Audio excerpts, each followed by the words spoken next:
નમસ્કાર મિત્રો, hello education પર આપનું સ્વાગત છે. ડિજિટલ ગુજરાત પોર્ટલ પર વર્ષ 2026-27 માટે વિદ્યાર્થીઓની શિષ્યવૃત્તિની એન્ટ્રી કેવી રીતે કરવાની છે, પહેલા સ્ટેપથી લઈ અને છેલ્લા સ્ટેપ એટલે કે સબમિશન સુધીના જે તમામ સ્ટેપ છે એના વિશે આજે આપણે એન્ટ્રી કેવી રીતે કરવાની છે એ જોવાનું છે.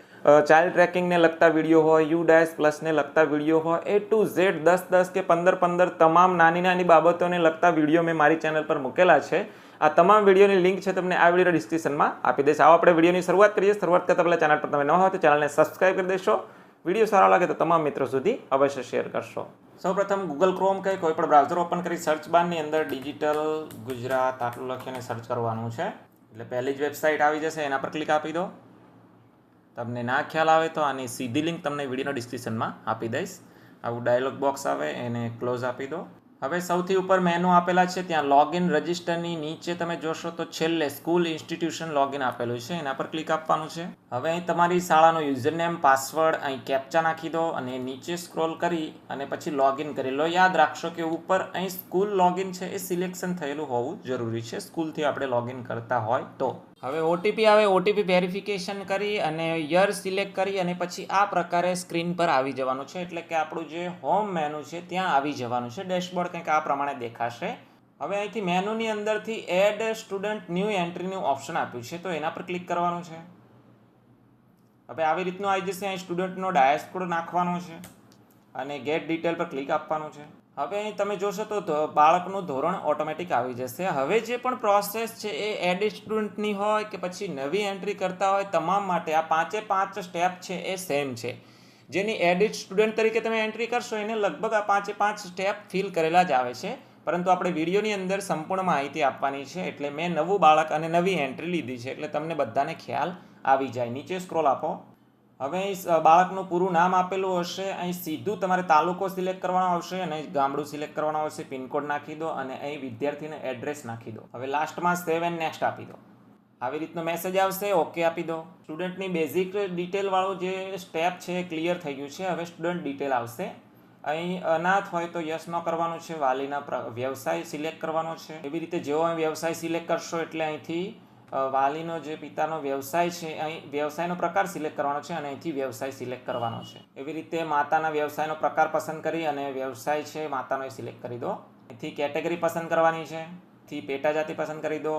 હવે નીચે ફેમિલીની કુલ ઇન્કમ નાખવાની છે, ત્યાર પછી મોબાઈલ નંબર નાખવાનો છે અને મેઇલ આઈડી. આ તમામ વસ્તુ ફરજિયાત છે. અહીં કન્ફર્મ મેઇલ આઈડી પણ કરવાનું છે, એટલે અહીં શાળાનો મેઇલ આઈડી નાખી દેશો તો પણ ચાલશે. ત્યાર પછી આ પર્સન્ટેજ ફરજિયાત નથી, પરંતુ ધોરણ 2 થી 10માં ફરજિયાત નાખવાનું છે, એટલે એ પણ ધ્યાન રાખશો. વર્કિંગ ડેઝ નાખવાના આવશે 9-10 માટે. 9-10 માટે પ્રેઝન્ટ ડેઝ નાખવાના આવશે. ઓટોમેટિક અહીં ટકાવારી આવી જશે. 9-10માં હોય તો એ ફરજિયાત લખવાની છે, એ પણ આવી જશે. લાસ્ટ યરની એટેન્ડન્સની ટકાવારી છે ઓટોમેટિક આવી જશે. BPL નંબર હોય તો નાખવાનો છે, અન્યથા સેવ એન્ડ નેક્સ્ટ આપો. હવે આવો સેવડનો મેસેજ આવી જશે, ઓકે આપી દો. 2 સ્ટેપ ક્લિયર થઈ ગયા છે. આધાર ડિટેલ વાળો આવશે, નીચે સ્ક્રોલ આપો. હવે આટલી વિગતો ઉપર ભરેલી જ છે. અહીં નેમ એઝ પર અબવ એટલે આધાર કાર્ડમાં આ પ્રમાણે જે પ્રમાણે નામ લખ્યું છે એ પ્રમાણે સેમ હોય. જો આગળ અટક પાછળ અટક એવું પણ આપણે ચેક કરવાનું છે. એટલે આધાર કાર્ડમાં અટક આગળ હોય તો અહીં અટક આગળ જ લખવાની છે. જો તમે શાળામાં જે પ્રમાણે અહીં નામ શો કરે છે એ જ પ્રમાણે આધાર કાર્ડમાં સેમ ટુ સેમ નામ હોય તો આ ચેકબોક્સ ખરું કરવાનું છે, અન્યથા ખરું કરવાનું નથી. જેવું ચેકબોક્સ તમે ખરું કરશો એટલે અહીં જે નામ શો કરે છે એ અહીં આવી જશે. મારે સેમ ટુ સેમ નામ છે તો મેં ચેકબોક્સ ખરું કર્યું છે. હવે આધાર નંબર નાખો અને વેરીફાઈ પર ક્લિક આપો. હવે આધાર કાર્ડ મુજબ અને શાળાના રેકર્ડ મુજબ તમે જોશો તો નામ, મેલ ફિમેલ અને ડેટ ઓફ બર્થ આ 3 વસ્તુ મેચ થઈ જશે તો પછી અહીં યસનું બટન આવી જશે. તમને એવું લાગે કે અહીં યસનું બટન આવતું નથી તો તમે date of birth, male female અને નેમ આ 3 વસ્તુ ચેક કરી શકો છો. હવે ઉપર તમે જોશો તો આ 3 બટન ખરા કરી દેવાના છે, એટલે સંમતિ આપી દેવાની છે. હવે આધાર વેરીફાઈ થઈ ગયું છે. હવે રેશન કાર્ડ વેરીફાઈ કરવાનું છે. અહીં રેશન કાર્ડનો જે મેમ્બર નંબર આવે એ અહીં નાખવાનો છે અને ગેટ ડિટેલ પર ક્લિક આપવાનું છે. તમને ડિટેલ ન મળે તો know your ration card details પર જશો અને પછી ત્યાંથી તમે રેશન કાર્ડ નંબર નાખી અને વિદ્યાર્થીઓનો રેશન કાર્ડનો સભ્ય નંબર એટલે કે મેમ્બર નંબર તમે મેળવી શકશો. અહીં મેમ્બર નંબર નાખી ગેટ ડિટેલ પર ક્લિક આપું છું. Ration card consent is required આવો મેસેજ આવે છે, આને હું ઓકે આપી દઉં છું. આવો મેસેજ આવે તો શું કરવાનું એ તમને સમજાવું. એવો મેસેજ એટલા માટે આવ્યો કેમ કે અહીં ચેકબોક્સ મેં ખરું કર્યું ન તો હવે ખરું કરી અને ગેટ ડિટેલ્સ પર ક્લિક આપું છું.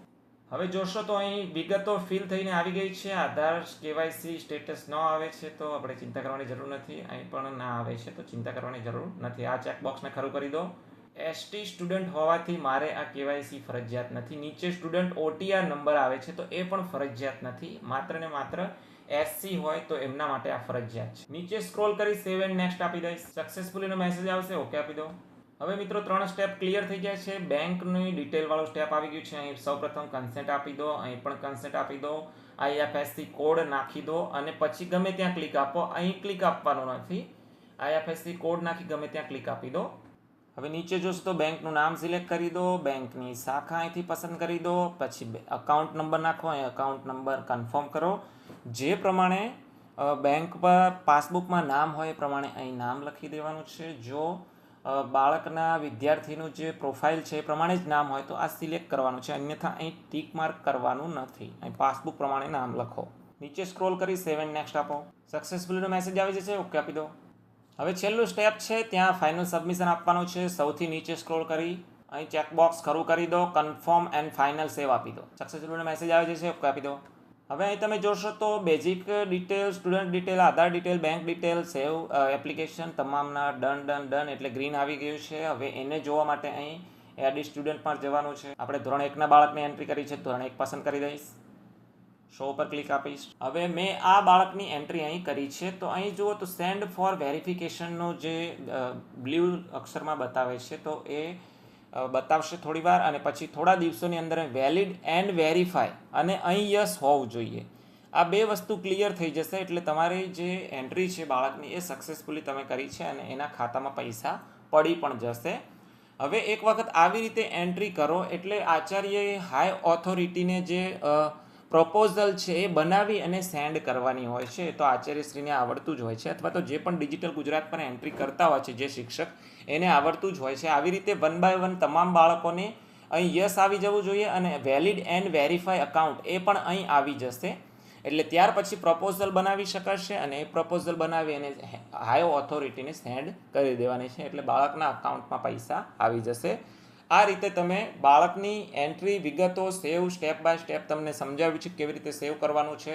હાઈ ઓથોરિટીને તમારે પ્રપોઝલ બનાવીને સેન્ડ પણ કરી દેવાની છે. સ્ટેપ બાય સ્ટેપ સમજાવ્યું છે, છતાં પણ ખ્યાલ ના આવે તો કમેન્ટ બોક્સની અંદર અવશ્ય કમેન્ટ કરજો. ચેનલ પર નવા હોય તો ચેનલને સબસ્ક્રાઈબ કરી દેશો. વિડીયો સારો લાગે તો તમામ શિક્ષક મિત્રો સુધી આ વિડીયોને અવશ્ય પહોંચાડશો.